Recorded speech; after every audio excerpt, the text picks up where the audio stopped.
Oh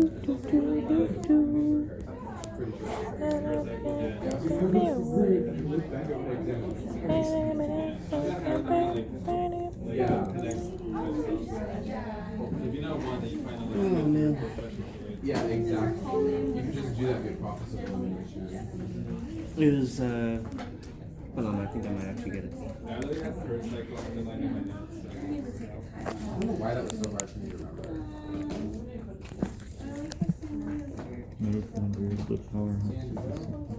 Shoot. His name ends with an N, right? Oh, cereal. Oh, they're so cute. I love them. Cereal? The guy that usually sits here. Oh, Terry. Oh, Karen. Karen, Yeah. I mean Barney. Wait, is it really Karen? No, it's Barney. Karen. Cinnamon roll. Karen. Cinnamon roll. No. His name is Barney. Is it really Barney? Yes. But yes. It's not, but it is.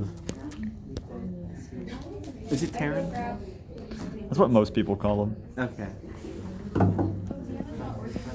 That's what he prefers to be called anyway. Oh man. The current class is starting. I just said Barney, where you at?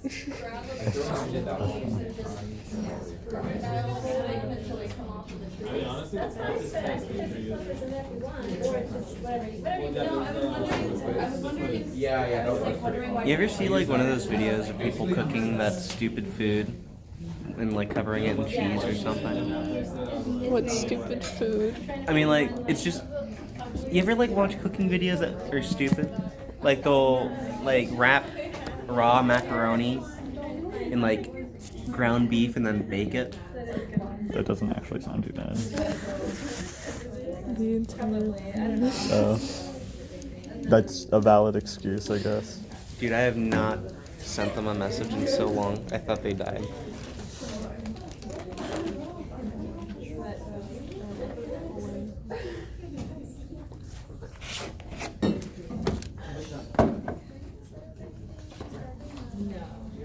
When does the oceanology class start?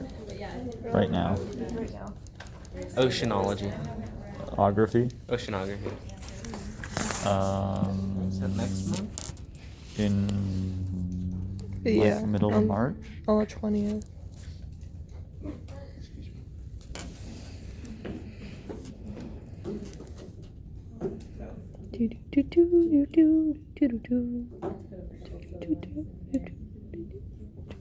I want to play Mario Kart.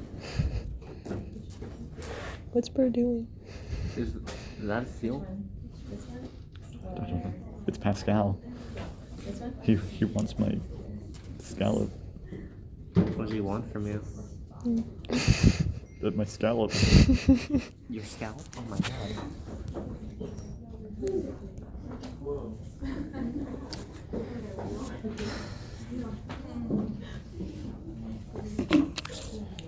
Do you think you could fight off the nematodes from SpongeBob? No. Do you think you could fight off the nematodes from SpongeBob? Yes, you know why? They didn't harm actual living creatures. Only inanimate objects around them. Well, who says that,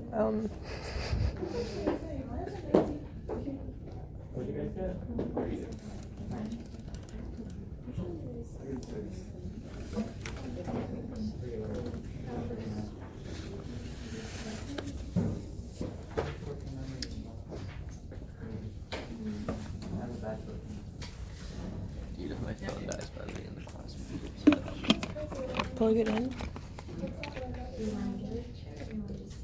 There's a charger, like, right? There's an outlet. Literally like a charger right over there.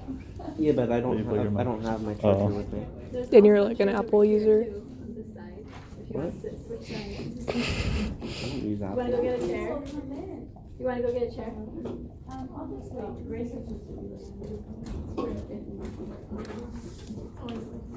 It's 107.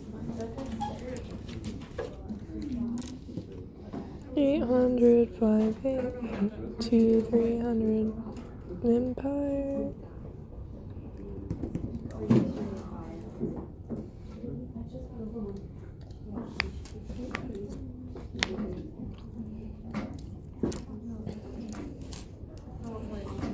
Maybe I can save up 400 points and get us both a crazy street drink from the horror destination.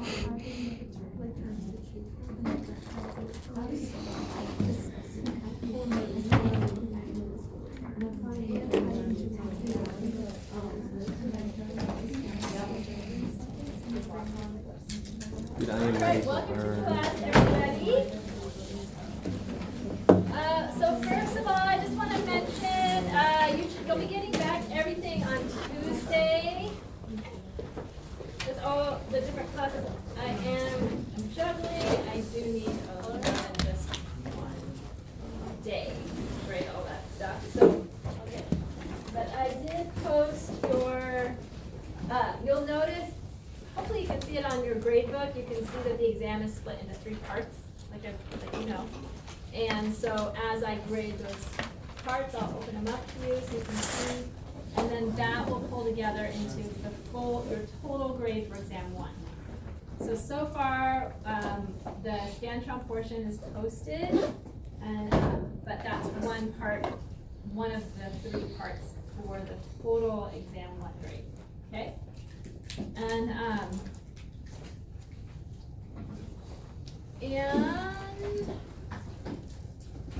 that generally people do pretty well on that part.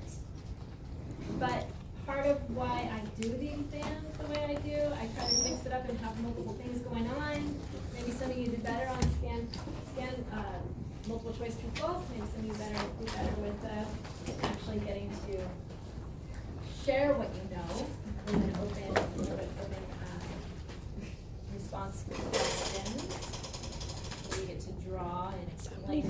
And then multiple choice? there's also the identification part, right? 50. So I mean the true or hopefully if false. you didn't feel too good about your 16. scanning I think it was portion, 34 to 50. hopefully the others will do a bit better and those will boost My your greatest your horror exam was grade that I up. got the letters Also want to backwards just somehow. remind you that the exams are worth just, a portion of the class, about half of the class. And so the other parts of the class are highly weighted as well. So if you feel like you didn't feel as good about the exam 1, remember there's still a couple more exams this semester for you to do better on, and then also just keep up with the rest of the assignments in the class, and that'll boost you up. Rest of assignments, just a reminder that I'm going to be, the next couple days I'm going to be opening up the first assignment for Brilliant Green with a reminder of the link for the free PDF copy. You don't want to get a hard copy. The way that this will work is I'll have specific pages, sections of it that I'm going to assign you to read, and then I'll have you give, summarize, answer some questions, actually ask you to ask a few questions too, and so it'll make sense as you see those assignments open up for you. And as you can see, it's not very long. It's pretty easy reading, and I hope that you enjoy it and get a lot out of it. Yes. Are you going to be assigning sections from the book in order, or is it just going to be kind of like, oh, a bit from this, a bit from In there? order, yes. Yeah, in order.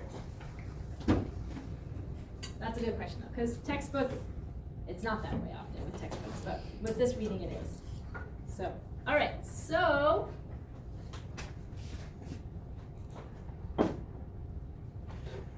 Whoa, I was thirsty. All right, so we are going to jump right into our physiology section of this class.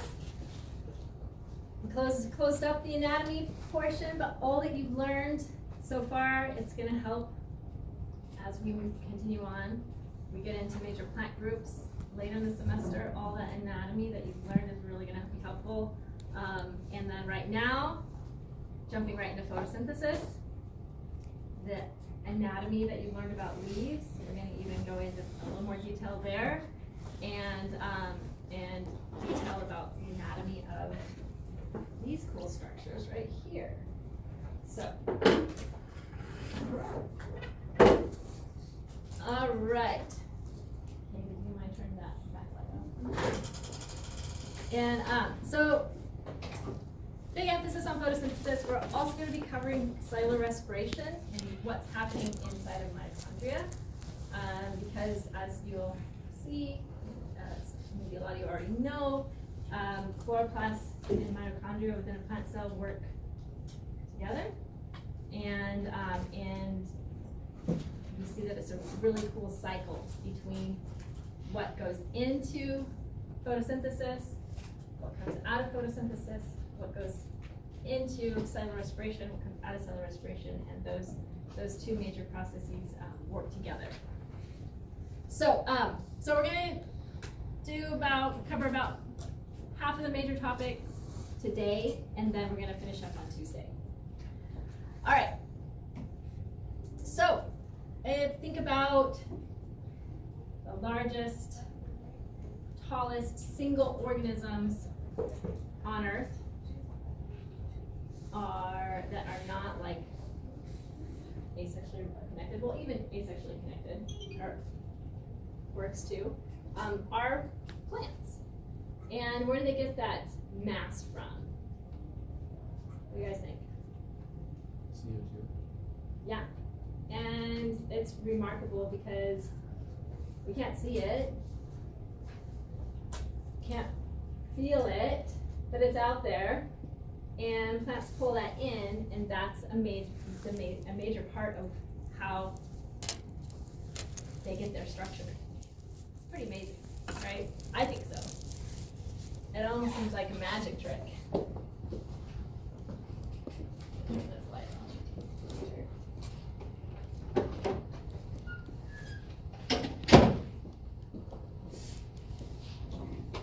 And so this is very, very simple animation or drawing here, just thinking about those components of photosynthesis and how basic how it works. We have carbon dioxide coming in. Water is also an important part of this process. And we need light energy to help power it. And one of the products is oxygen. The plant uses some of that inside by way of cellular respiration in mitochondria. And major products are the actual, are reorganized, restructured, and we get this plant. We get the structure of the plant. So photosynthesis.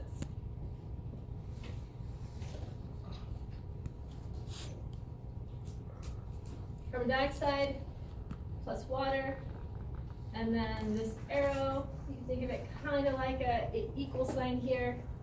And then we get glucose. We actually get a molecule called G3P that we will get into more detail what's going on there, what is that. But you get a couple of those, throw those together, and you can, the plant can make glucose out of. And then we have oxygen. So this is a balanced equation. Light energy powers this. So light energy is coming in. Any enzymes involved in this process, we can also list them over here in this above this arrow. So with photosynthesis,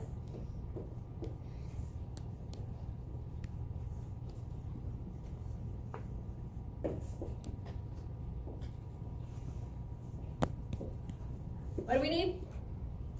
Carbon dioxide. So we need carbon dioxide 6 of them to be exact. plus what? Water. Water. Plus light energy. And I hear plus energy. The energy, because the actual atoms, the actual molecules that are going to be restructured, reorganized. If you remember from the beginning of the semester when we were getting into basic chemistry, chemical reactions are the breaking or forming of chemical bonds, right? We learned about covalent bonds. Remember this? And water molecules, the bonds that the oxygen is connected with those hydrogens. Remember, those are bipolar covalent bonds, and then water molecules have those weak attractions, hydrogen bonding. So those covalent bonds, when those are broken or formed, those are chemical reactions. So we're just gonna, break apart these things and then recombine them into different things, because the energy isn't actually involved, like becoming a part of or getting broken apart specifically. It's powering it, and then we put that, have that coming in here. So I'm gonna have light energy powering this, okay? And then what do we have? Glucose and oxygen. Glucose, oxygen.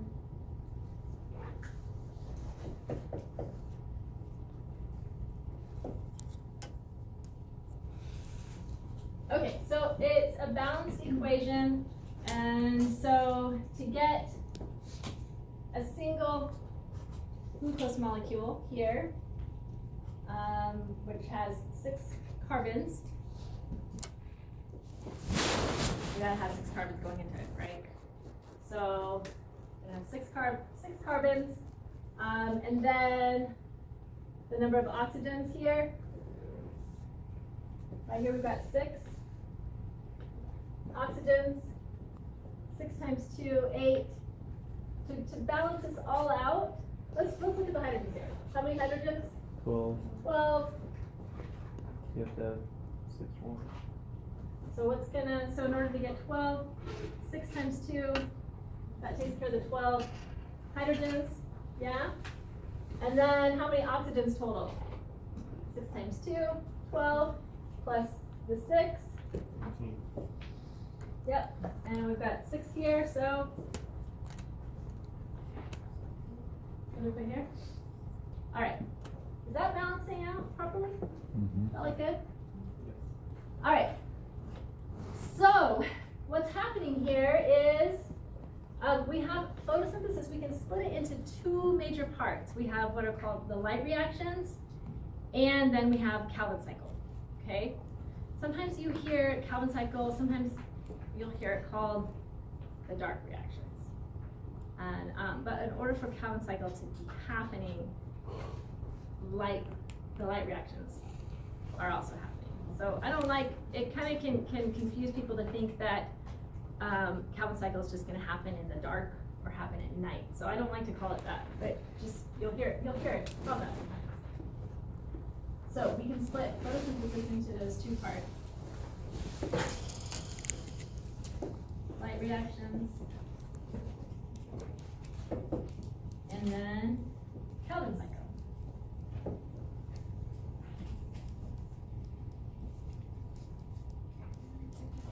I do have at least 1 or 2, yeah. All right, so the light reactions, obviously that's where light comes into play, and what happens is water molecules are split, and so we have a hydrogen atoms. You guys remember what's a hydrogen atom made of? Proton. 1 proton and 1 electron. So what happens is water molecules are split. Hydrogen is split as well into electrons and protons, these hydrogen atoms. And what happens then is water gets split, the electrons, the protons, they are used for kind of different things. And you have those components being mixed in later during the Calvin cycle with carbon dioxide. And so in the end, these hydrogens here in glucose molecules actually come from the splitting of water, which is pretty cool. And that makes sense, right? Because you're like, okay, the hydrogens are going to go over here. And then we have those oxygens left over then become then the oxygens that two oxygen atoms. Oxygen atoms don't hang out on their own, so they automatically hook up together with another oxygen atom, forming oxygen gas. And the plants will use what they need for cellular respiration, and whatever they don't need, they try to get rid of. So that gets sent out, how? How's oxygen? Through the stomata.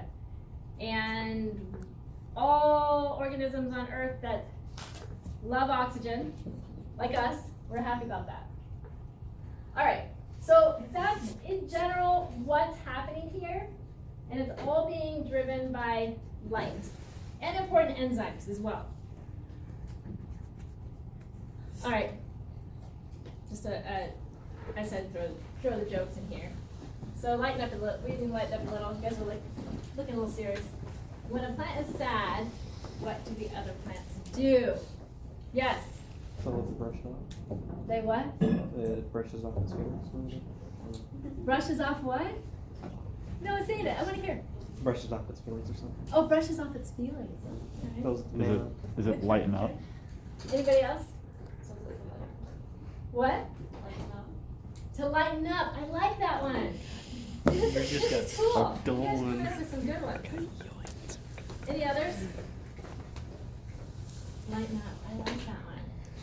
I don't know. I might like that one better than this one. Photosynthesize. Oh, that's worse than mine. So, but you could do, I like what do the other plants do? They tell it to lighten up. Or maybe I could be like, when a plant is stressed out or angry, what do the other plants tell it to do? Lighten up. I like that. That's cool. But yeah, photosynthesize. Haley and I were wondering, so that was not my picture. I saw that picture from the web. Like Does it fingers. look real? They look like thumbs. I mean, when I've grown carrots, my carrots don't grow very big because I really have a hard time killing plants when I don't have to. And so, you know how, anybody grown carrots, raise your hand. Okay, so quite a few you have. When you grow carrots, the seeds are so tiny, right? And you put them, and you're supposed to later pull out the seedlings so that carrots have like, maybe, I don't know, so much space between them so they can really grow to, they're large as they're supposed to be. But I don't do that. So they stay close together, and then they're like, they get kind of stunted, small carrots, and sometimes they can get kind of twisted up together. So I feel like there's almost like a little bit of a face here on that one. I don't know about that part, but you could have carrots twist up together, wouldn't they? If they're really close, potentially. I don't know. What do you think? Do you think someone messed with that picture? I think it's hard to imagine somebody going to the effort to Photoshop a picture of a carrot. People have a They lot could have of like time. stapled the arm things onto the back of the carrot though. Oh right, yeah, maybe this part. That part is not. Yeah. It almost looks like it's got headphones on. Yeah. I don't know what's happening there. But anyways. Alright, let's go into a little bit of history here with photosynthesis. There's a lot more than what I'm going to talk about. So, and I think your textbook does a pretty decent job talking about photosynthesis. So definitely read the chapter. Which chapter? I also have the modules open, and I have some extra links in there that I think are really helpful to watch and get some more background. All right, so if you think about, remember what, just what I mentioned, what really makes that substance, that mass of a tree. And it's carbon dioxide, right? It's air, which is remarkable to think about. That this air, the plant can take that in and pull in water as well and restructure things and actually get a glucose molecule, right? But then it can hook those together and make cellulose, make new cells out of that, and do all kinds of other things. We'll get into more detail. All the other things that plants can make, all the other molecules that plants can make from this. And so we know the basics of photosynthesis now, but think about, not that long ago, a few hundred years ago, like thousands of years ago, what people were thinking when they saw these plants grow bigger. They know they get bigger when they're eating food, so what is the plant eating? And so in 1600s, Jean-Baptiste van Helmont, he did this very simple study. He grew a plant, little baby tree, weighed out the soil, and weighed out the plant. And the only thing he gave that plant was water. And after 5 years, he took that, pulled the plant up, weighed it, let the dirt dry out, weighed the soil, and it hadn't changed much at all, just a few ounces difference. But look at the weight difference, how much that tree grew. So obviously you do something like that, what's the plant eating? Water. So obviously, and through our relationship with plants, thousands of years ago, people knew water is important for plants to grow, right? And people need water. So, that was thought, okay, water, that's what's doing it, it's water. And then continuing on, next 100 years, there's another scientist who's doing studies, and he lights a candle, covers the candle up. After a little bit of time, the candle goes out. Okay, we know fire needs what? Oxygen. And similar thing with a poor little mouse. Also, after a little bit of time, dies. Okay, so something in here is needed for both of these things. And he does the same thing, except makes one change here and adds a plant in the mix. All of a sudden, whoa, the candle stays lit, the animal stays alive. And so that plant then is providing something in here to allow that to work. So thinking about gas, and that's kind of where the oxygen is coming into play. We know water is needed, but something plants giving off oxygen. And then also light is needed. And that's not that tricky to figure out, because of course people are trying to grow plants in maybe a dark space, and plants didn't grow very well, but then the plant out in the light grew better. But just putting all these components together. So this was a pretty simple study using aquatic plants and being able to actually measure the oxygen being given off, and you can actually see the bubbles. And so the aquatic plant we've looked at before, Elodia, and we'll look at it, and we'll do a little something with it on Tuesday, where we can actually see these gas bubbles, watch the gas bubbles develop, and we know that plant is photosynthesizing. So light reactions happening.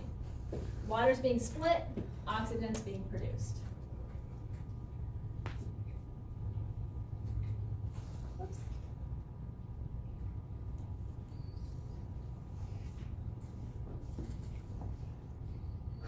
The other part of this that you don't automatically think about here as well is not only does this little guy here not have oxygen, what else is happening?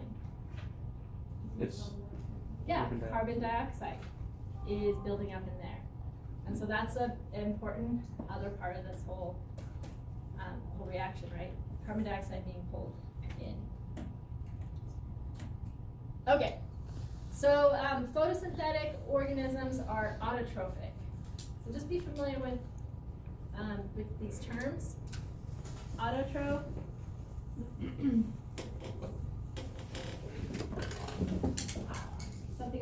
autotrophic is an autotroph.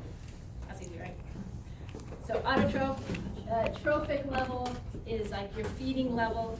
So if you talk about food, pyramid or food chain, and in ecology, you've got the photosynthesizers at the bottom of that food chain, and they're using light energy. They're the autotrophs. They're able to produce their own food. And the things that are eating it are the heterotrophs. Oops.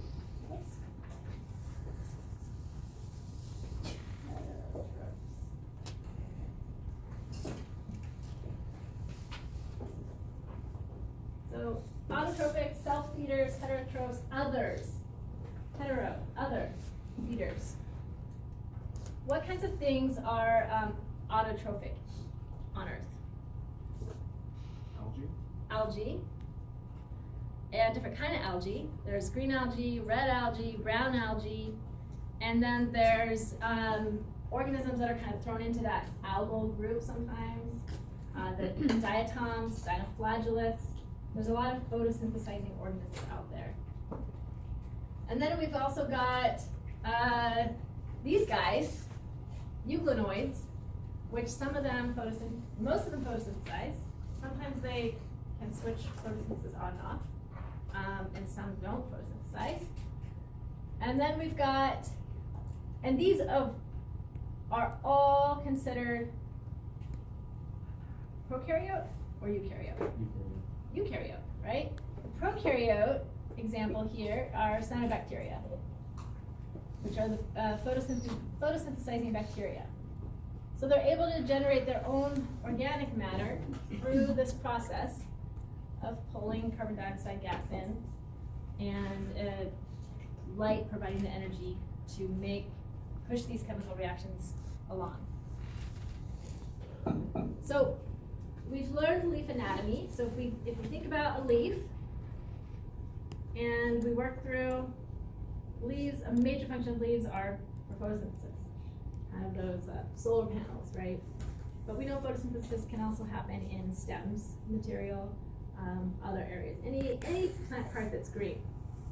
And sometimes some plant parts are actually like purple or red, but they can still be photosynthesized.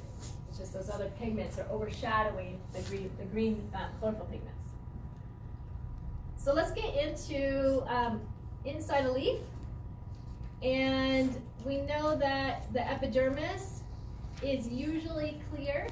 Those cells are usually clear, kind of just a protective layer and transparent, allowing the light through. Guard cells of the stomata usually have a lot of chloroplasts in them. They need a lot of energy, so we need those chloroplasts in there to provide extra food for the mitochondria. And most of the photosynthesis is going to be happening in the mesophyll. So remember, you learned mesophyll, and here we have. You guys remember these ones? Palisade, mesophyll or parenchyma, and then the spongy mesophyll or parenchyma. All right, so let's zoom in on a actual chloroplast. All right, I want you to get to know the components of chloroplasts and what's happening here. So we already talked about the fact that chloroplasts are special membranous organelles. They have two membranes. And why is that significant? Evolutionarily significant. The fact that it's got two membranes. Endosymbiosis. Very good. So we have a cell engulf another cell, and when a cell engulfs another cell, part of that cell's membrane encapsulates what gets pulled into the cell. So we've got a double membrane. And then inside we have these special membranous sacs. They're got sort of a circular shape to them, and they're flattened and they're stacked. So those are called thylakoids. And they are actually usually connected inside and connected to other stacks. So we have these flattened green, they look like green pancake stacks, and a stack of thylakoids is called a granum. Multiple granums are grana, and we have the fluid around that all the thylakoids are in is called stroma, and we can't see it, but chloroplasts, like all plastids, they have circular DNA, or like a, which also supports that evidence, is supportive evidence for endosymbiosis, and it's like the DNA of a bacterial cell. And so they have, you can't see it, but it's a circular chromosome or DNA molecule that's kind of connected, and that's in there as well. And there's ribosomes. Yes. Where do they store that DNA? It's just in there. Floating around in the stroma? It's sort of like, I mean, it's circular like this, but it's in there. Even though it's circular, it's kind of twisted up on itself still, and it's transparent, so we can't see it. But it's in there. Yes. It's sort of like in a prokaryote, like a nucleoid region. Yes. Yeah. And generally the nucleoid region is generally in the middle, but you have so many like thylakoids in there that it's like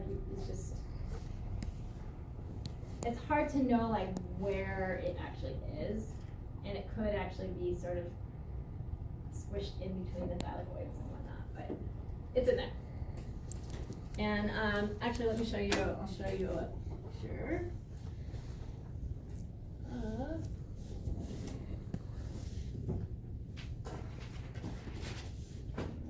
chloroplast. So you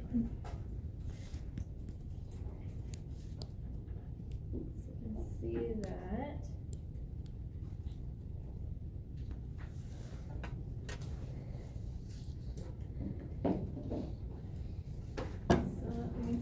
Here.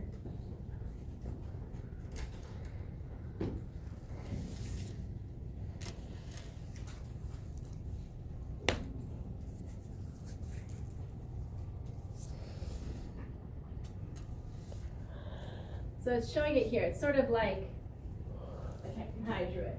I mean, it's circular, but then it's sort of squished up on itself. And you can kind of, let's see, is this going to work? It's going to make it bigger. There we go. Didn't really make it too much bigger, but you can see it a little bit there. There we go. Oh, there we go. And just like bacterial cells, there's plasmids too, little sections that come off that are in there as well.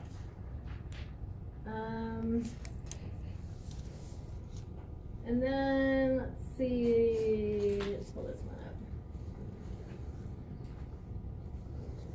up. Oops.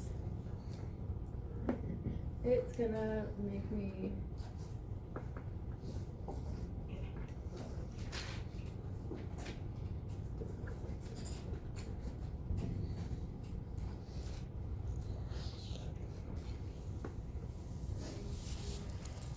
I don't have a good one. I'm just hoping if we can get that opened up here. Okay, that's better. So, this is actually Platanus occidentalis. This is showing the chloroplast genome of sycamore, western sycamore. I'm trying to get rid of this thing. It's not Should letting me click do the it. arrow that Which goes one? down. This? Maybe. Oh, that was helpful. Thank you. I'm like, part of my problem is I've got my reading glasses on and it's making it blurry far away. All right. So, and this is showing 161,791 base pairs long. So base pairs is like, A's always go with T's. We'll get into DNA later, but it's showing the length of this circular region. And all these are just different regions of chloroplast DNA. And often when you're looking at how different species of plants are related to each other, scientists will take specific sections of this and compare them across different species. And then come up with a family tree, a phylogeny, and how those different species are related to each other. By how many A's, T's, G's, and C's are the same. So that's kind of something that's commonly done with molecular systematics. All right, so that's it. You're not going to be tested on this, but it's good to know. Interesting. All right. So that's chloroplast DNA. And what about other plastids? Do you think they also have DNA in them? Yeah. But remember, you can switch from one type of plastid to another. And so within, so the DNA of a chloroplast has the directions of building proteins. There's ribosomes in there, so they can build the different kinds of proteins that a chloroplast needs. So the different enzymes that are needed for photosynthesis can be built in there. The major one, rubisco. All right, here is what kind of microscope took this image, do you think?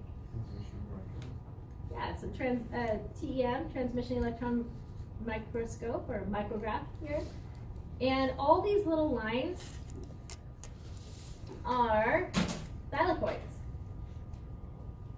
And remember, the stack of thylakoids is a granum, multiple granums, or grana. So there's grana. And then what is this? These are starch grains. And so this is a good like image to look at when you're thinking about a chloroplast and an amyloplast. Remember, amyloplasts have these kinds of structures in them to store starch. And a chloroplast, well, if it's producing a lot of extra glucose, more glucose than maybe it's needed to send off to other parts in the plant cell, then it can actually start to store it as starch inside the chloroplast. So if you have like amyloplasts in potato cells, and those are starting to turn green, switch into chloroplasts, then you might have something looking like this. Gotta cut down on those calories. Or build them up, or be something else. Yeah, I don't know. All right, so what else do I want to point out here? Sometimes thylakoids are called stromathylakoids when these different connections between grana. So these like long kind of connections, like you see here. These would be like the stromathylakoids. All right, any questions? You feeling good about terminology? Sometimes, some of these terms are similar. Stroma, stomata. So just try to get them mixed up. As we go through the major, what's happening within the light reactions and Calvin cycle, we'll talk about where those are happening within the chloroplast. So it's good to have that anatomy of chloroplast down. All right, so photosynthesis, mentioned water split, and electrons from the hydrogens are broken out and shot up to a high energy state by light. And then they're mixed in with carbon dioxide to make sugar. That's the Calvin cycle part. The Calvin cycle is the actual sugar factory part of this process. The light reactions is where light's coming in, splitting up water molecules. Okay? And this is just kind of a fun Dr. Seuss book. Not me.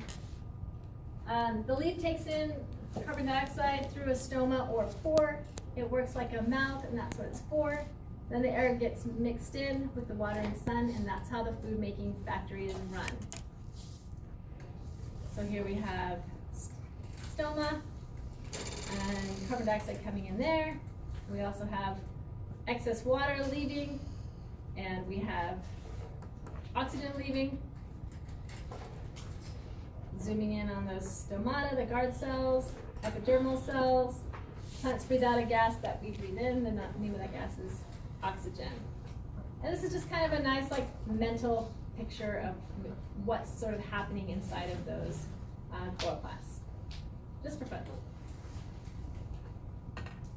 And I mentioned, we're going to be also getting into cellular respiration. I highly recommend you guys read that chapter that goes into both photosynthesis and cellular respiration. So you've got that good foundation. And we'll get into it more on Tuesday as well. It's chapter 8, right? I think so. No, 10. The 10. Plant metabolism.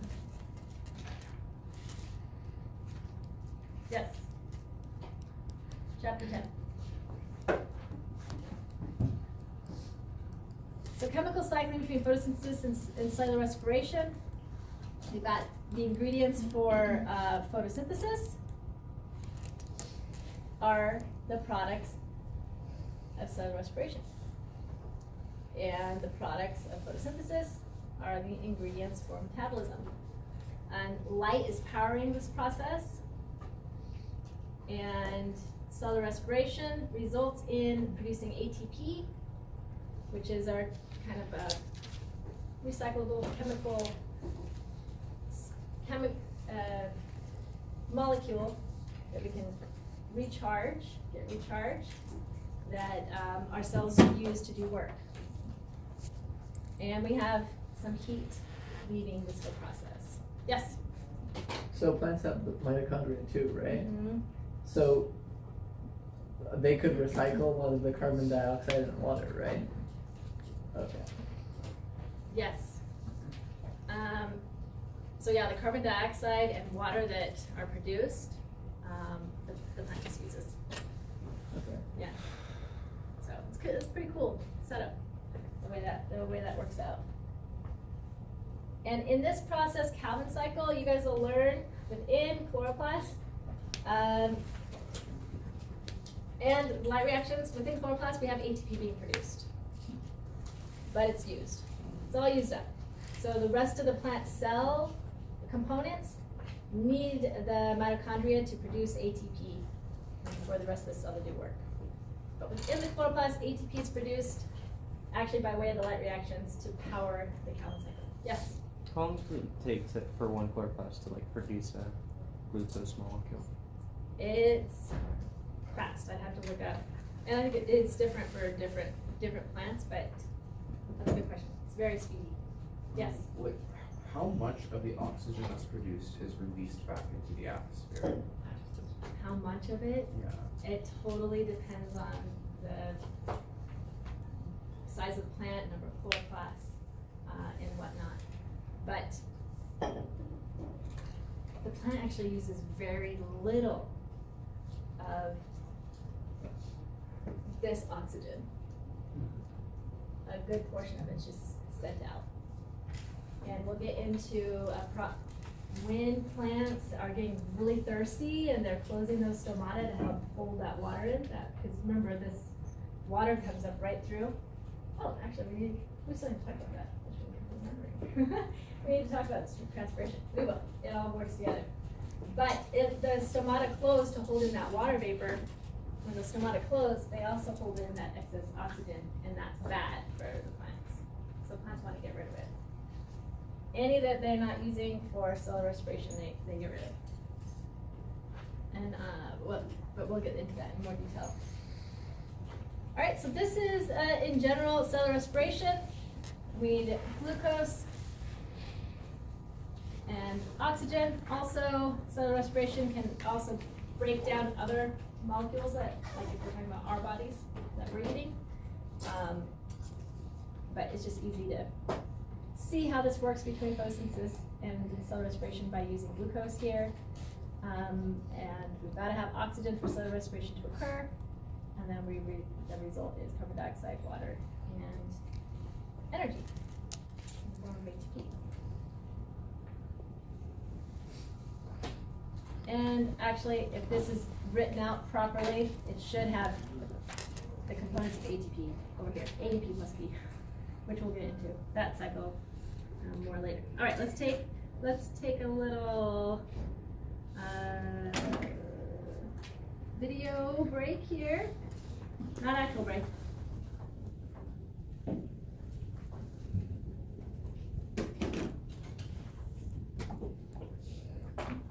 Oh, my location's messed up from looking up You think we're having a lab today? Or chloroplast DNA. 4 hours. There we are. Based on the plan, we're probably having a lab. I can't understand your mind. Alright, we're just gonna watch a little section of this. Hear from someone else a bit.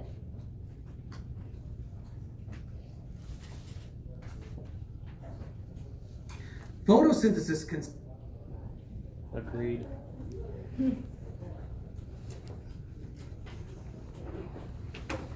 So 2 stages. consists of 2 stages. There are the so-called light reactions, in which solar energy is converted into chemical energy, and then there's the Calvin cycle, which uses that chemical energy to build G3P, the precursor to glucose and other molecules. Both of these stages occur inside one of the organelles found in plant cells, which are called chloroplasts, and there are around 30 to 40 of them per cell. A chloroplast has 2 membranes that surround a fluid called stroma, within which sacs called thylakoids are suspended. These sacs are often stacked in columns called grana, and in the membrane of these thylakoids sits a special pigment molecule called chlorophyll. Chlorophyll can take either an A or a B form, differing only in one functional group inside the porphyrin ring, either a methyl or aldehyde group. The porphyrin ring is what gives this molecule the capacity to absorb sunlight in a unique way. And you guys see the major components are what? Nitrogen and magnesium. It's an organic molecule. You've got your carbon chain here with hydrogens as well and oxygens. So you can see that even for a plant to make chlorophyll molecules, it's got to have photosynthesis, right? So this is just an example of one of the kinds of molecules a plant can produce with the products of photosynthesis. Yes? What was that porphyrin group? It's right here. It's this part of the chlorophyll molecule. And it's, so you can see, just by looking at these molecules, if you know much about fertilizing your plants, major component of fertilizer is nitrogen. And nitrogen is a very important component. And then you can see example, magnesium is not one of the major things of fertilizer, but it's needed at a much smaller scale for plants, and we'll get into more hormones and different components that plants need for fertilizer and whatnot. And we'll talk more about what else a plant will use magnesium for and nitrogen for. We already know amino acids, right? So proteins, enzymes that help make photosynthesis happen are carbon, hydrogen, and nitrogen based. And then we've got the nitrogen components here too. All right, so these are the differences between chlorophyll A and chlorophyll B, which are the 2 kinds of chlorophyll molecules that plants use for photosynthesis. If chlorophyll absorbs a photon of a particular energy, one of its electrons jumps up to an excited state. These chlorophyll molecules sit inside of a photosystem with many other chlorophylls, and this excitation can get passed around from molecule to molecule. Okay, really quick.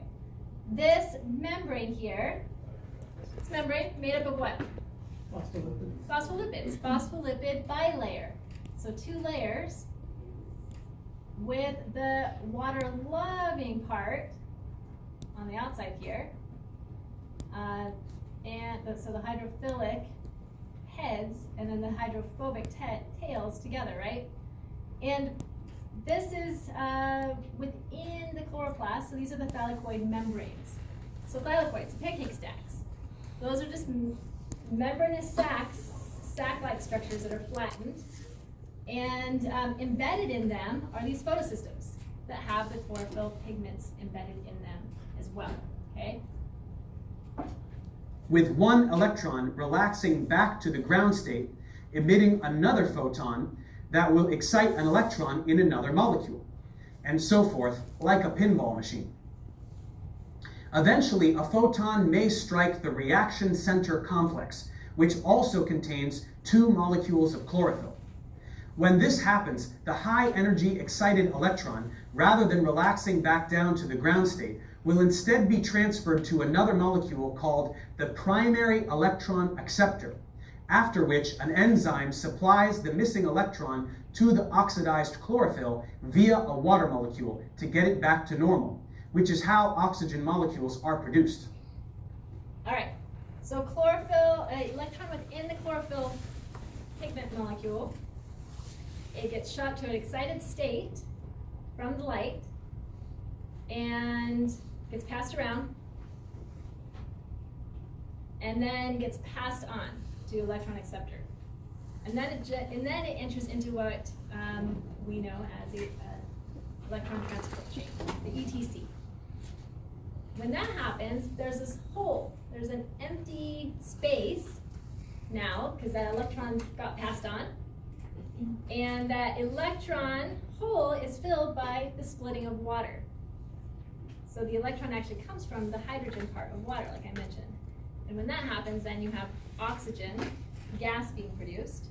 As this oxygen atom comes off, it connects instantly with another oxygen atom, forming O2. This is the first step of the light reactions. These are a series of redox reactions that occur first in photosystem 2 and then in photosystem 1. If they seem like they are named backwards, it's because they were named in the order that they were discovered.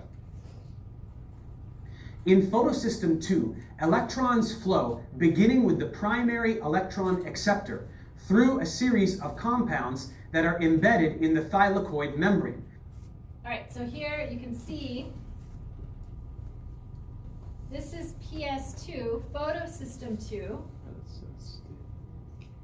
which we'll also we'll learn it as photosystem 2, but also the oxygen producing photosystem or water splitting photosystem, okay? So water split here, oxygen is produced. And the electrons from the hydrogen of water are pulled in to fill that electron hole, and then they're shot up to a high energy state with light and passed on. So the red dot here we're watching are electrons moving through the electron transport chain. And so these are electron acceptors, and as those electrons get moved along, then the component that passed that electron on is then oxidized. So we have oxidation and reduced. You guys familiar with that at all? You've taken like basic chemistry, or they're called redox reactions, and it's just where electrons are being passed on.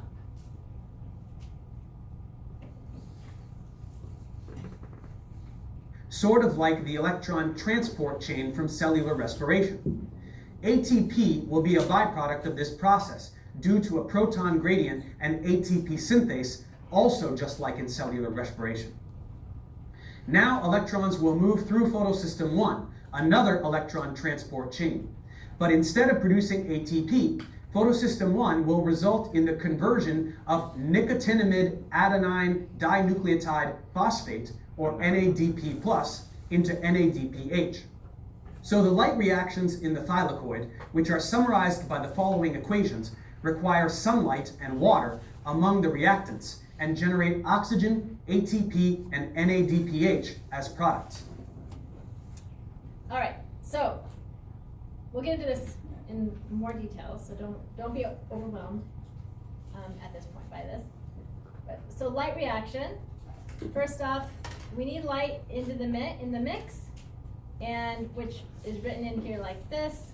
Sort of like how I said we don't really write it in. It's more showing heat. This is actually more proper. Show that like that. But we've got water being split, becoming oxygen. In that process, we have some ATP being produced, and we have NADPH being produced. Okay, just be aware of that for now, and then I'll get into more detail about what those actually are, okay? ATP and NADPH are then used in the Calvin cycle, which occurs in the stroma. This is where all the synthesis occurs. Unlike the citric acid cycle, which is catabolic, the Calvin cycle... Okay, so we're going to get into the Calvin cycle a little bit later. All right, so let's get into the details of the light reactions. First off, the light reactions are happening in thylakoids, in the thylakoid membranes. Calvin cycle is going to happen in the stroma. So already you know light reactions, water's being split, producing oxygen. And then this part we haven't really gone into too much yet is we have light reactions, water is split, and ATP is produced, and NADPH is also produced. And it's all powered by light. So let's talk, before we get into the nitty-gritty of what's happening here, let's backtrack just a bit and talk about light energy. So in that little video I showed you, light energy is they're calling it photons, which is energy packets from the sun. Or we can say from artificial light too. And if we think about the light energy coming to the earth from the sun, we call that electromagnetic energy. So showing a full range of that radiation is right here, the electromagnetic spectrum. And visible light, what we see is just a small portion of that energy that's coming to earth from the sun. So that's the part we're going to focus on. That's the part that is important for photosynthesis. So if we take just that visible light energy, which is in between UV, ultraviolet, and infrared, we have a visible light spectrum. And if we see here, the energy is measured in wavelengths and nanometers. And that is, the wavelength is the number of nanometers between wave peaks. Okay, so you understand what these numbers here mean. And we have 380 nanometers to 750 nanometers for this visible light spectrum. Okay, so the wavelength is measuring from peak to peak. So is 380 or 750 higher energy? We automatically, I know like my brain, 380 is correct, but I automatically think higher number, higher energy. But if you think about like you're at the beach and you've got the ocean, the waves coming in. It's really stormy. So those waves are coming in fast and intense. So you don't have as much time or space between waves compared to like a really chill day where those waves are slowly coming in and potentially lower energy. more space between those waves. Does that help? Make sense? Think about those higher, so 380, shorter wavelengths, those waves are coming in much closer and faster. All right, another joke. Brain break. What did one hungry tree say to another? I like hearing your guesses because it can help us come up with other good jokes. Because maybe your guesses are like even better jokes than the one I'm sharing. Yeah. How do you like them apples? How do you like them apples? All right, I like that one. Anybody else? Yeah. An apple a day keeps the arbor away. I like it. I like it. I just like search for hungry tree because I was like trying to think of like a fun picture to share, and this was the only picture that popped up. If you look at hungry tree on Google, is that crazy? From what you guys have learned about how lateral meristems, the vascular cambium functions, and the court cambium, how is this possible? What happened here?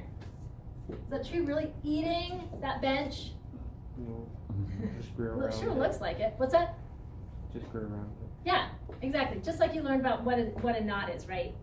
That trunk is expanding and it's enveloping those branches. And this just, I mean, in order for that to happen, that bench had to be like stuck in the ground pretty solidly. Otherwise, maybe it would just get pushed over. All right, so what's the answer? Oh, shoot, there's no answer. Just kidding. I need a light snack. Well, that's awful. Yeah. And then we can add, how do you like them apples? Maybe two. I don't know. All right, so a light snack.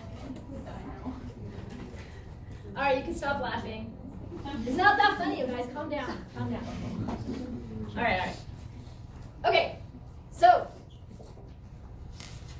obviously the light we see, white light, you separate that out with a prism, and you can see the different kinds of light that the visible light is actually made of. And we all see that with rainbows. And but which of these colors of light actually power photosynthesis? You guys know? Green, red and blue. Yeah. More of this, the blue, indigo blue side, and then the red side. And so right here, these colors in the middle here are either being reflected back to us or passing through. And then the edges are what are getting absorbed. And I think this is really simple and really cool how this was discovered.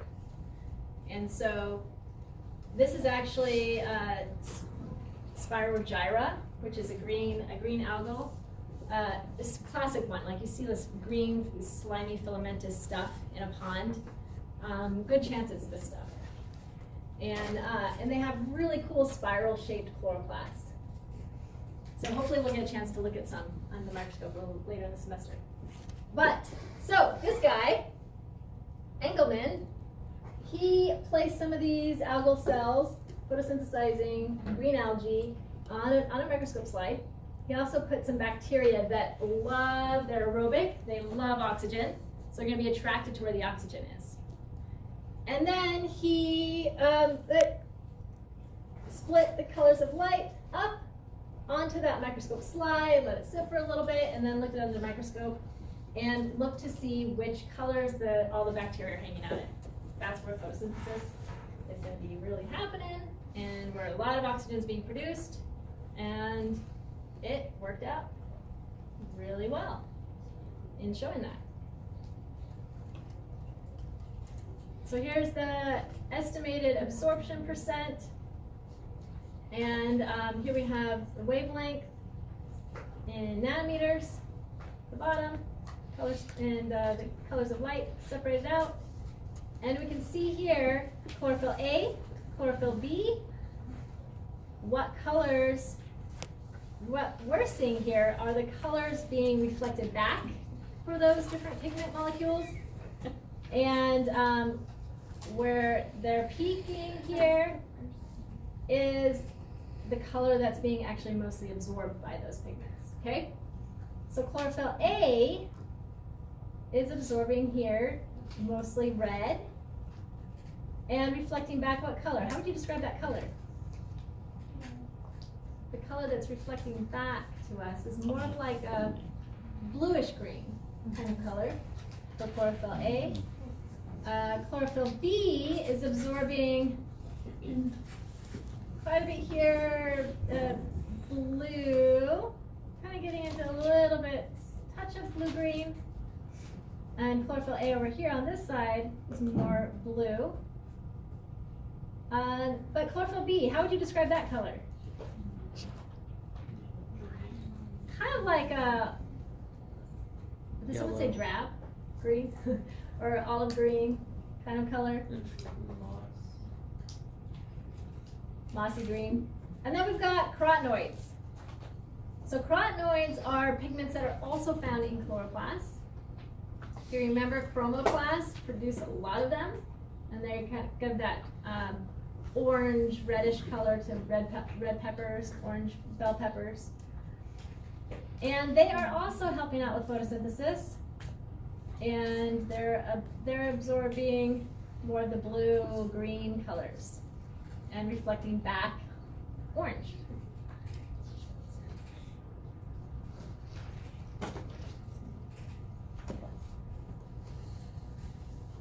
So it's kind of tricky, but when we're looking at green, when we see parts that are photosynthesizing, they're green. And we're just seeing it that way because the other colors, most of the other colors are getting absorbed. So the reds and the blues are getting absorbed. And the green is getting reflected back to our eyes or transmitted through. So when you see the leaves changing color, deciduous plants, and losing their leaves, what the chlorophyll pigment molecules are actually pretty delicate, and they start to break down the earliest of all the different colors.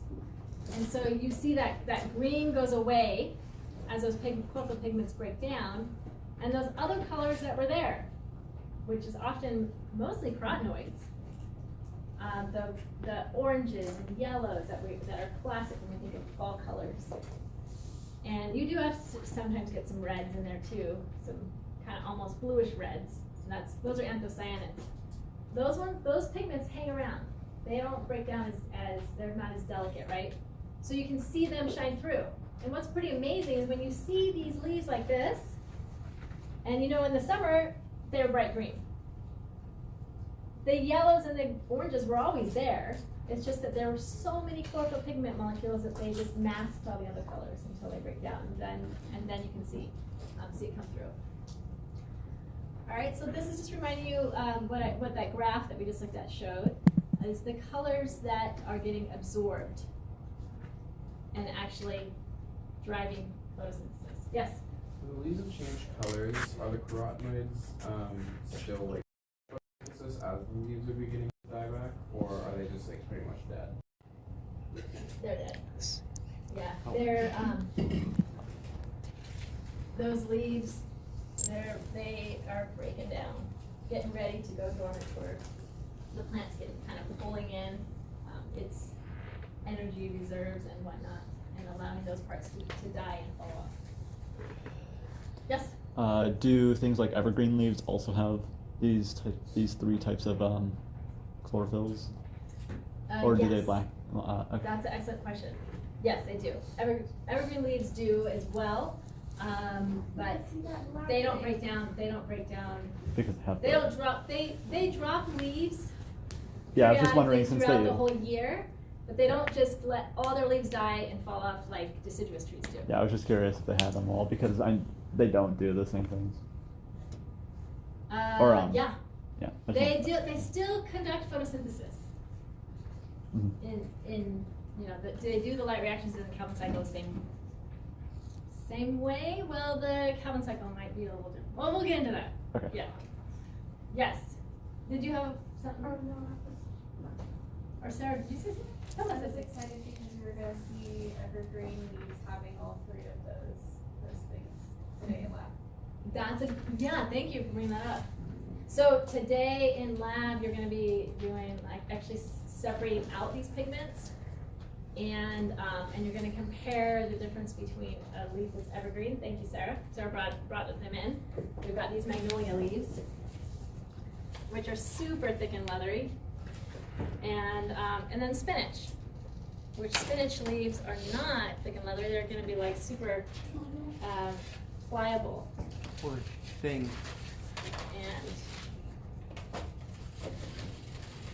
oh my goodness, got some good leaves.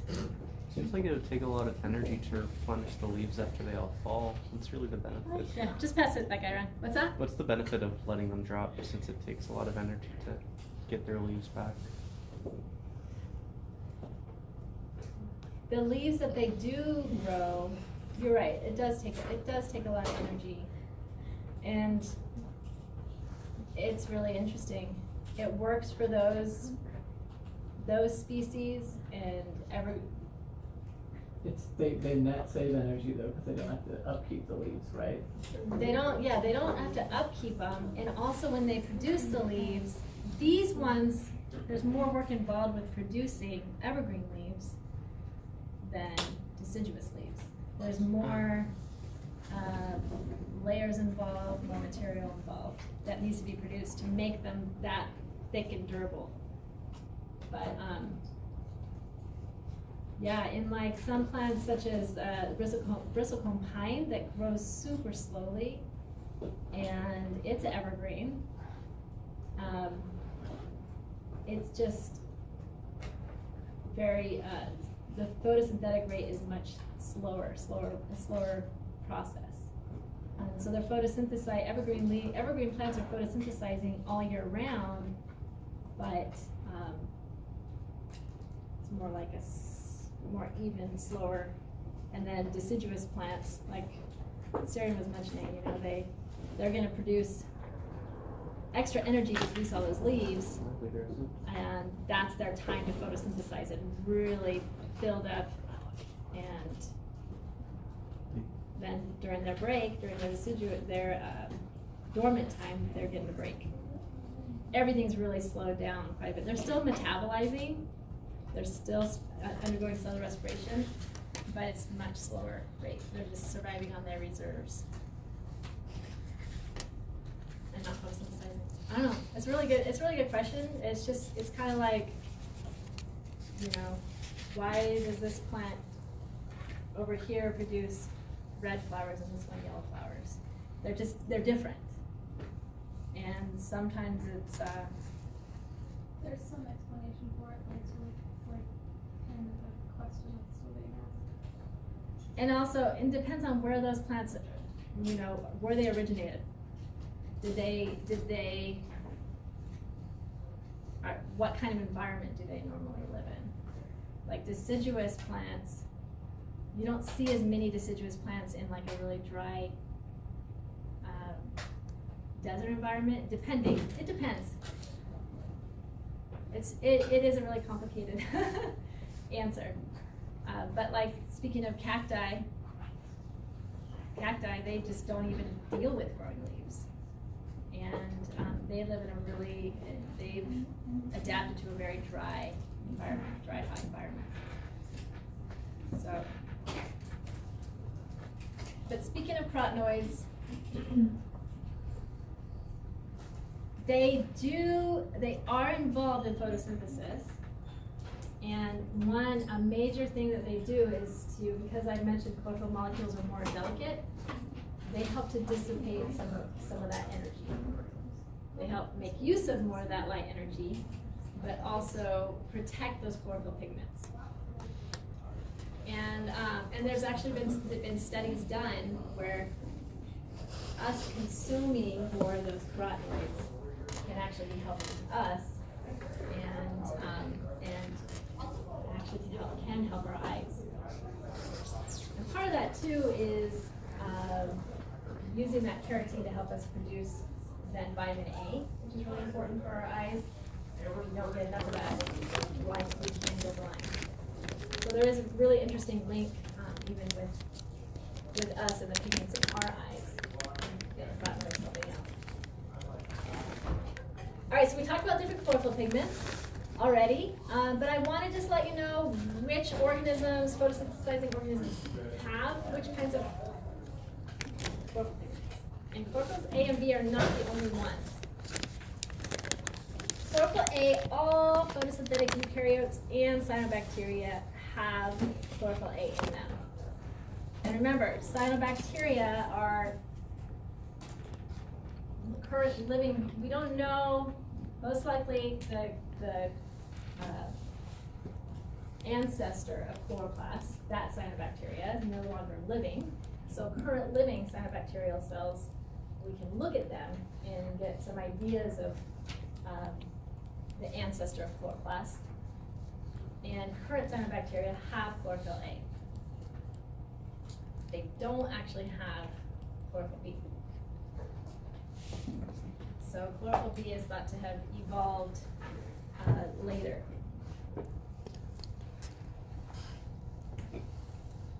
And it evolved in green algae. So the ancestor of green algae has chlorophyll A and chlorophyll B, just like green plants. So chlorophyll's A and B. So the algae we see B in are green algae, and then also plants. And then we have a couple other different kinds of chlorophylls that show up as well. And those are chlorophyll C, which we don't see in plants or green algae, but we see them in brown algae.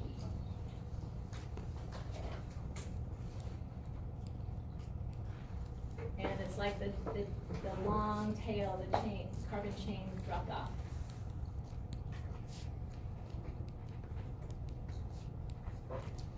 Another kind of chlorophyll here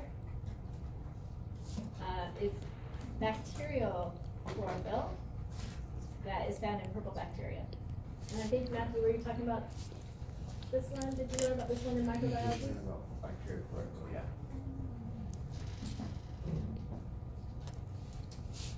So different absorption properties. So if you think about brown algae versus red algae and green algae, they grow at like often different depths within the water. And so as light's going through the water, different kinds of chlorophyll pigment molecules may absorb light differently. And so in those algae actually take on a different color as well. There's also chlorobium chlorophyll, which I couldn't find a good image of, and that's what green sulfur bacteria use. So there's not just cyanobacteria out there that photosynthesize, there's also purple bacteria and these green sulfur bacteria can photosynthesize as well. All right, I think, let's push through just a little more. And then we'll have our break, okay? And focus in on the pigment side of the light reactions of photosynthesis today in lab. All right, so what's happening here? This is just sort of going through again what we covered in the video. Where you have your chlorophyll molecule, photons of light hitting the chlorophyll molecule, shooting an electron to a high energy state. Within that magnesium, nitrogen region of the chlorophyll pigment molecule, and that energy then is released and used. And how does that work within these photosystems? Photosystem is, think of it like a protein complex that's embedded in the membrane of the thylakoid membrane. And it's kind of like all those pigment molecules are on the surface of it. And it's sort of like they call it antenna pigment molecules. So this surface here, think of it like a big antenna or solar panel kind of structure that has all these little chlorophyll pigments embedded in it. And a lot of these out here are chlorophyll B and carotenoids, and chlorophyll A specifically is right here in the middle, in the reaction center. So you have those electrons, the energy from these electrons bouncing around, and whenever it hits this reaction center, shoots that electron in the middle there, high energy, and it gets passed on to the nearby electron acceptor. That leaves the electron hole that needs to be filled, and that's where water gets split, and the electrons then get pulled in, shot to a high energy state again. So here you can see the color difference between chlorophyll B molecules, carotenoids, and chlorophyll A. I want you to think about that color when we separate them out, separate those pigments out in the magnolia leaves and spinach leaves today in lab. You're thinking about those different colors and think about the concentrations of each of those colors as we separate them out in chromatography. All right, so in the membrane here, I want you to be able to, this is a few weeks down the road when you actually get tested on this topic, I do want you to be able to draw out and explain the light reactions, okay? So, let's go ahead and do it together real quick. And then we'll have our break. So if you draw out a membrane, thylakoid membrane, remember, that's these little green pancake stacks. Flattened little green pancakes. Think of them like flattened sack. So they're made of membrane material, right? If I was actually drawing these out, right, they'd be like so. Phospholipid bilayer. Well, that one's really big. Okay, and then embedded in this membrane are different protein complexes, different components. So, photosystem 2 is the first one that we're going to talk about. Even though it's 2, it was discovered second. It was the second photosystem to be discovered. I don't care. I wish they kept it. I wish they changed it because it is complicated.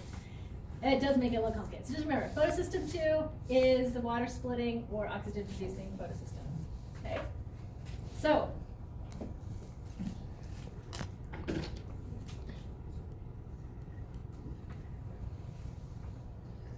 right up here in this part of it is where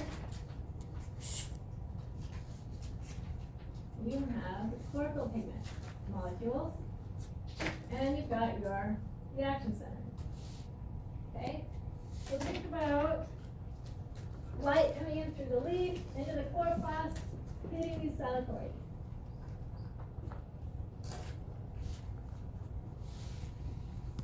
Some of that light's getting bounced off.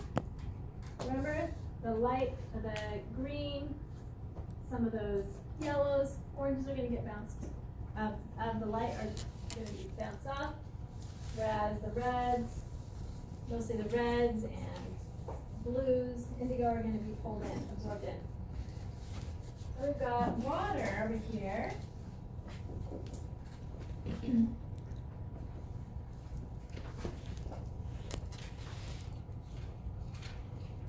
Often you'll see this as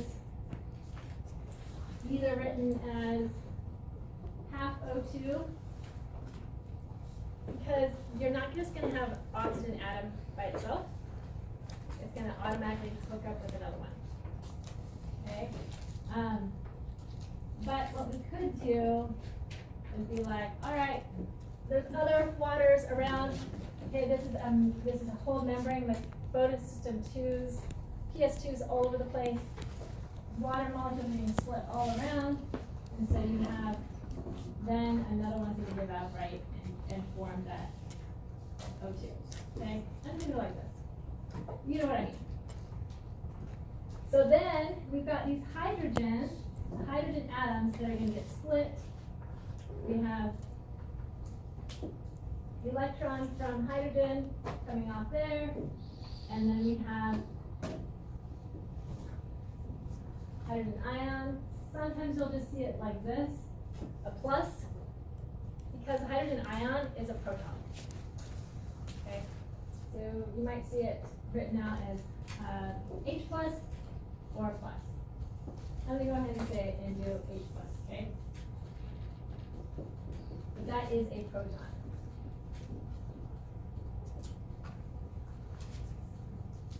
So this oxygen, half the oxygen molecule is going to be looking for the other half, and then we have oxygen coming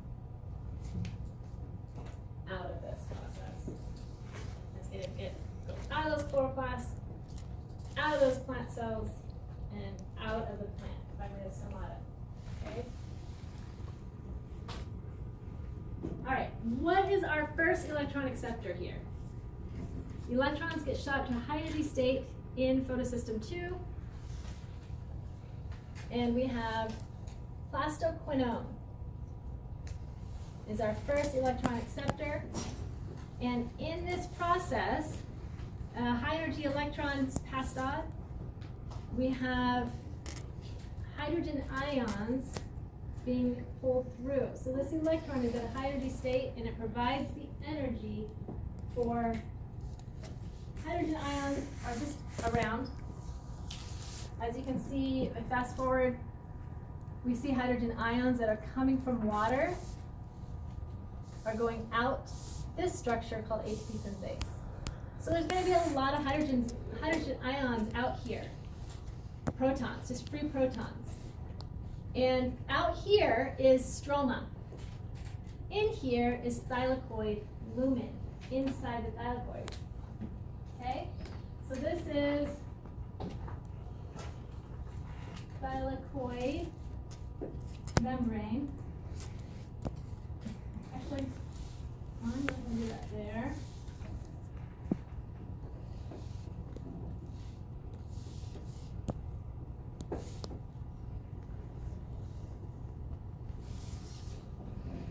Thylakoid membrane. In here is thylakoid space. Also, lumen. The space inside of something is a lumen. Sometimes the space inside of a dead cell is also called lumen. I'll mostly call it thylakoid space though. And then right out here is stroma. Okay? So thylakoid membrane, thylakoid space or lumen, and stroma. Okay? So we've got hydrogen ions out here.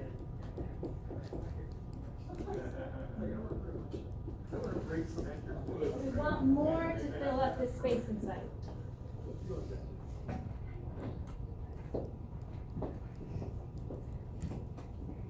Okay.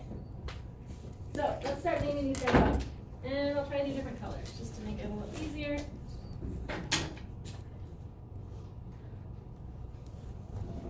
Alright. What's this pink one called? Plastoquinone.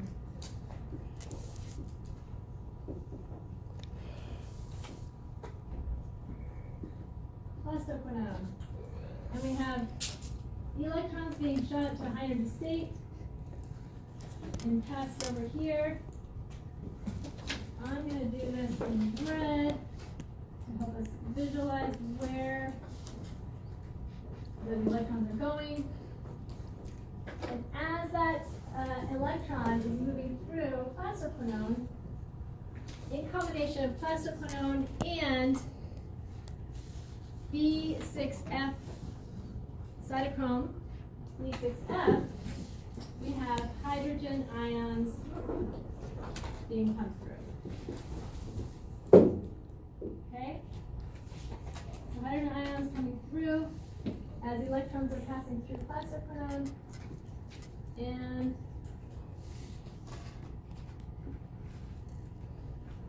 cytochrome B6F.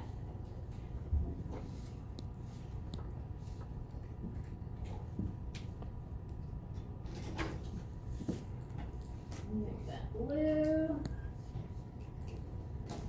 All right, where do the electrons go then?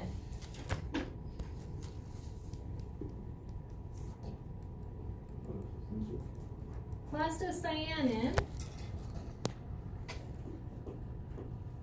And actually, you know what? I should probably, since we're watching this, looking at that, I should probably change this. I like using red for the electron movement because it's kind of, I don't know. Yeah, it makes me think of energy, but we'll stick with blue. Okay. So these are moving along, electrons. And switch to the red there. Okay. All right. So then we have plastocyanin, another blue, and then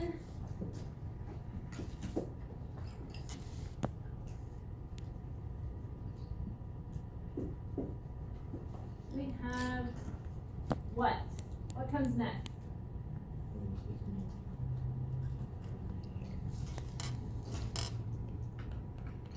What a PSI stands for. We have another photosystem here.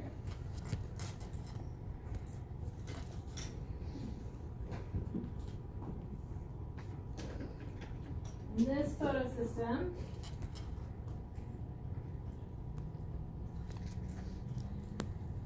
is a little different.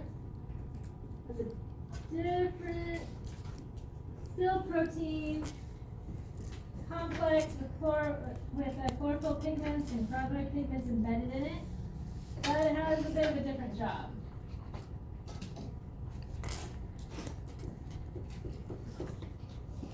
This one is photosystem 1, and we'll also call it the NADPH photosystem, okay?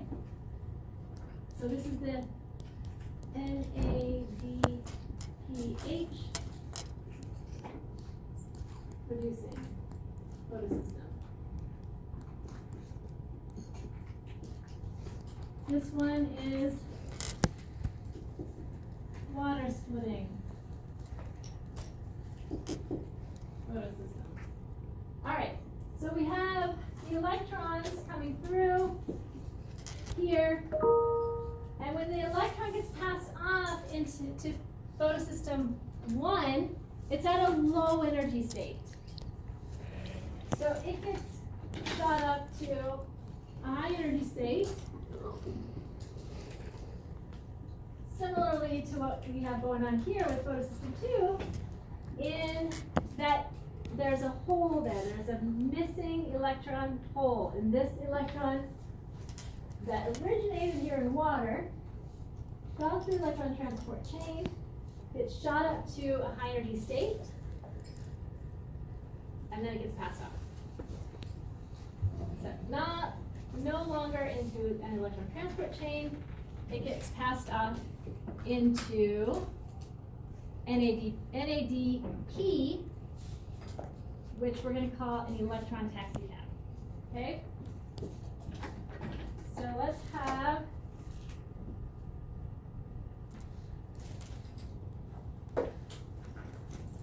here's our taxi cab here. NADP. This taxi cab is empty. It's got space for 2 high energy electrons. Okay? So it's cruising around. It picks up 2 high energy electrons. Once they get shot to a high energy state here,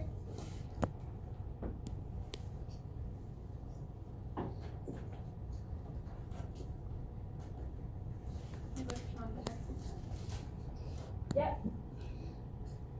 Very good, Sarah. got our electron taxi cab here, and it picks up those 2 electrons. It also picks up an additional H plus hydrogen ion, and it changes from NADPH, NADP to NADPH. All right, and we've got right here ferredoxin and ferredoxin NADP reductase. Reductase, when you see ASE on the end, it's an enzyme. That usually tells you it's an enzyme. It's a special enzyme that is reducing. So, and when something gets reduced, should I throw this around? Yeah. This is an electron. Let's go. Okay, here's the electron. And we're gonna have our own little electron transport chain in here. So you guys ready? Wake up. I'm gonna throw it. Pay attention. I don't know where it's gonna go. I don't know where it's gonna go. Oh! All right. Hold on. Yeah, we do want to pass it around.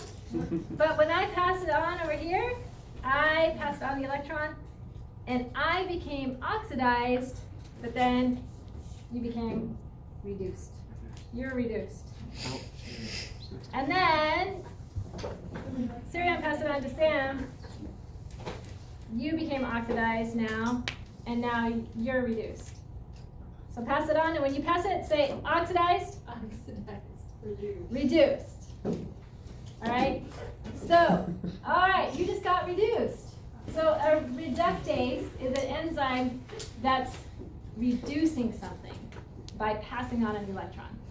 So we have ferredoxin, the electron passes through ferredoxin to ferredoxin NADP reductase is the enzyme that's going to attach the electrons to NADP, making it NADPH. The hydrogen ion, as you can see there, also gets pulled in. And we really should have like 2 of these. Go ahead and go back here. If I am NADP, and I grab 2, I also going to grab a hydrogen ion, and then I become NADPH. And my function is a taxi cab. I'm just shuttling high energy electrons around. And I'm actually going to shuttle these high energy electrons. We go to our two major parts of photosynthesis here. Those high energy electrons. Actually, I will just keep blue. Goes over here to the Calvin cycle.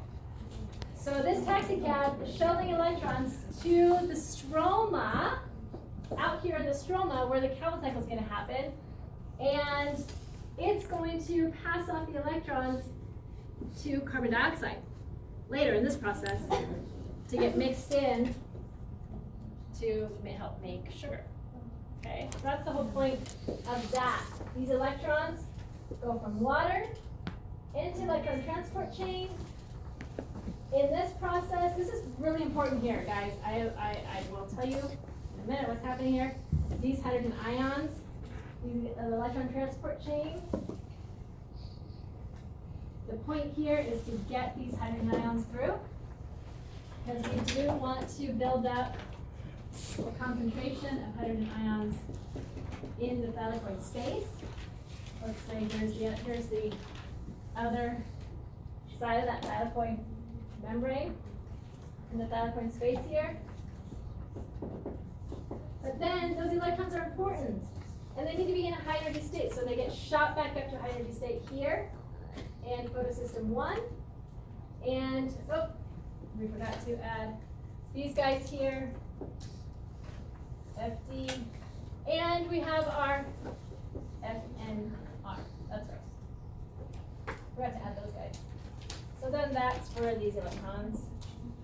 Moving to, and then where does this go? Where do these high energy electrons go? In the stroma to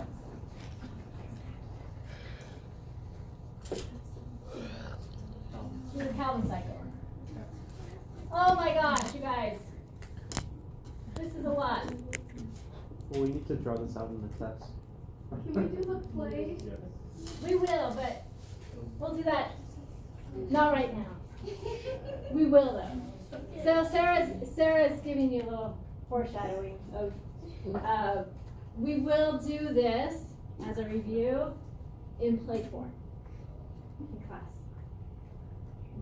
We're gonna go to the theater and do it. I'm just kidding. Yeah, we'll do it here. And we're gonna invite all your friends and family. Like a week of school. All right. Oh my gosh, I only did half of it. I swear you're gonna have a break. I promise at some point. All right. So we talked about all this. What did I forget to talk about? The orange. This part. Why is it important to build up hydrogen ion concentration in the thylakoid space? Because we need it to make ATP. So ATP is adenosine triphosphate. And we have a little ATP cycle here. ADP plus P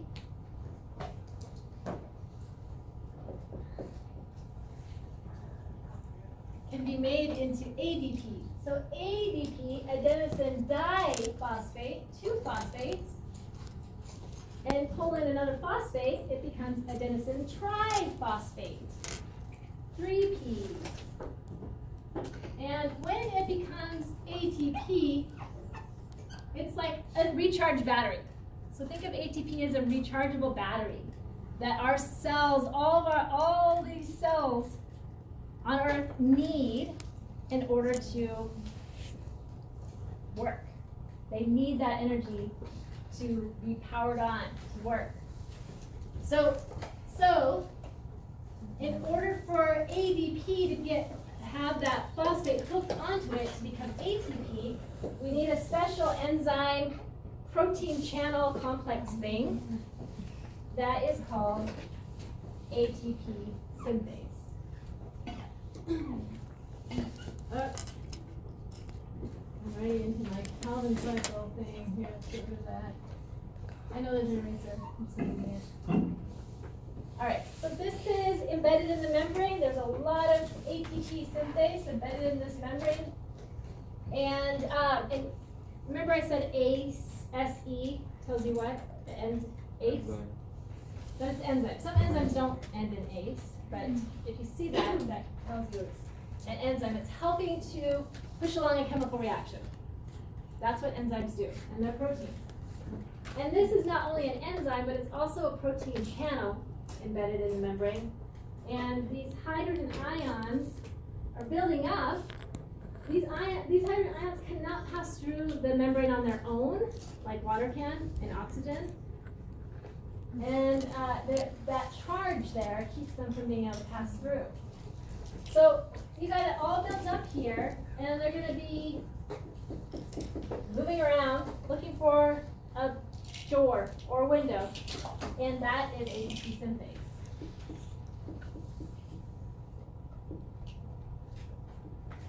So they're gonna, what color were we doing that? Red. That movement of hydrogen ions is red. Okay.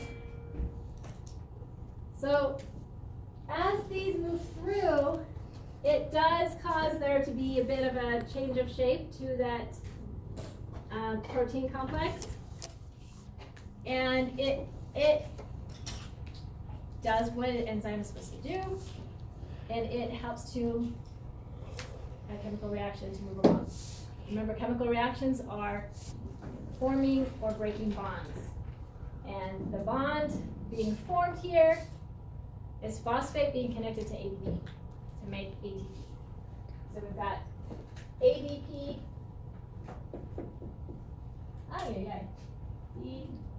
P plus P.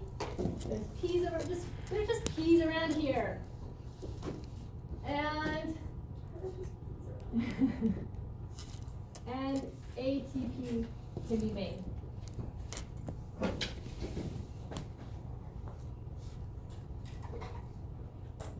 All right, where do you think that ATP is going to be used? Calvin cycle, very good. So ATP, NADPH, whoa, not there. ATP, they're all going in the stroma. They're already in the stroma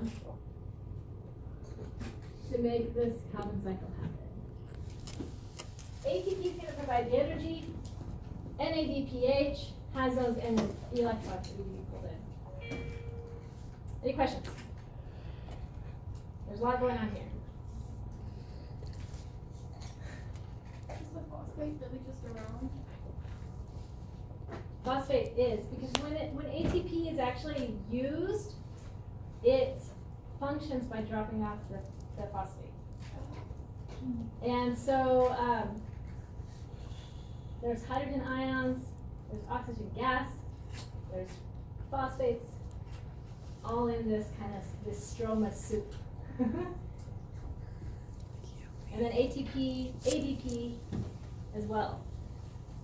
All right, this is a different way to sort of look at it.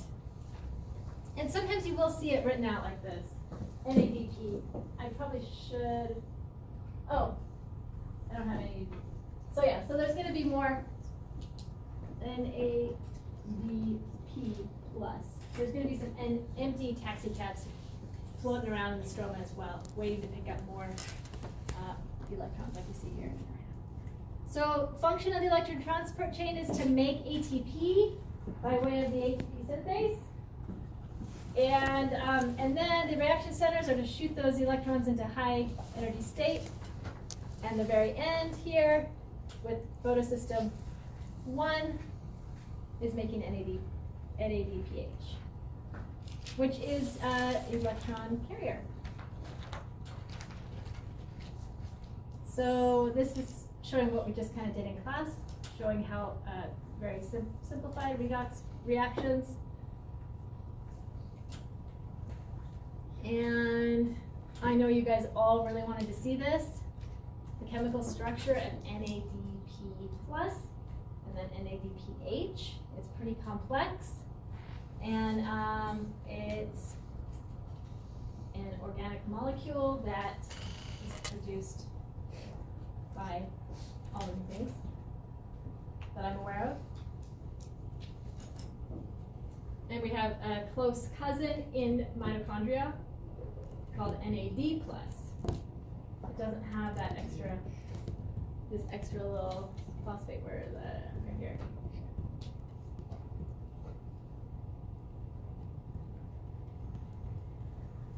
All right. Here's I have a ton of visuals here for you guys. You've got the ones from your textbook. You've got the ones on the lecture slides, and then you can find some online as well that you might find helpful. But they all pretty much show the same thing happening here. This one's a little more detailed. So I recommend figuring out which one you like the best and practicing remembering all those different players in this whole process. And this is just the light reaction part. Maybe this is helpful thinking the thylakoid membrane, thylakoid space or lumen, and then the stroma outside where the Calvin cycle is happening. Oh my goodness, I have a lot of them. I threw in a lot of them. And final thing before our break. I know you're like, when are we having break?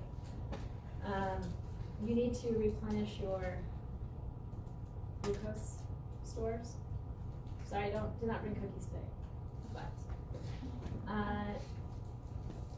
we live right next to Shasta Dam, right? Anybody ever done that dam tour? Mm-hmm. Yeah. And so you've been in there. Maybe you've been in there to see the turbines. But we have it's hydroelectric, building up hydroelectric power, and the water moving through, turning those turbine's energy can be collected in that way, right? You understand how that works. So it's a very similar thing, actually, but on a microscopic level here, actually molecular level, I should say, with ATP synthase. Think about ATP synthase combined with that thylakoid membrane. The thylakoid membrane is the dam, and then ATP synthase is like this opening combined with the turbine. So the water would be like the hydrogen ions building up behind the dam. You have a opening allowing those hydrogen ions through, like with the dam for collecting hydroelectric energy. The water going through the turbines, spinning the turbines, and collecting that energy. So, also you can compare that to something like this, which is really cool. I think this is a subway in Germany, where you have this revolving door, and during high traffic times, when a lot of people are going through those doors, you have more energy that can be collected in that way. And or playgrounds that can also do the same thing. Like, kids have a lot of energy. How can we harvest that energy? And this is a cool way to think about harvesting energy. I've seen swings too that are like this. You swing as you're swinging. Or maybe you guys have seen the bike connected to the blender. You can bike and make your smoothie, breakfast smoothie.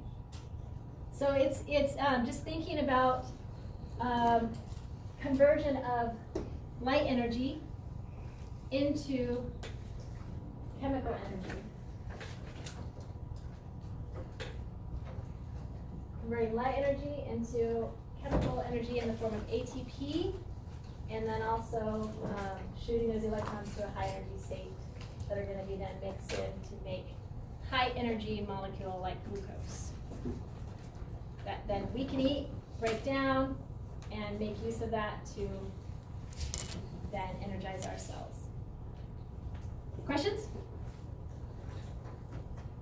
Comments? All right, just one more slide. No, just kidding. And you're like, what? Come on. All right, let's go ahead and take our 20-minute break. And you are going to be using your microscopes today, just a little bit, but you are going to need them. So when you come back in, grab your microscope.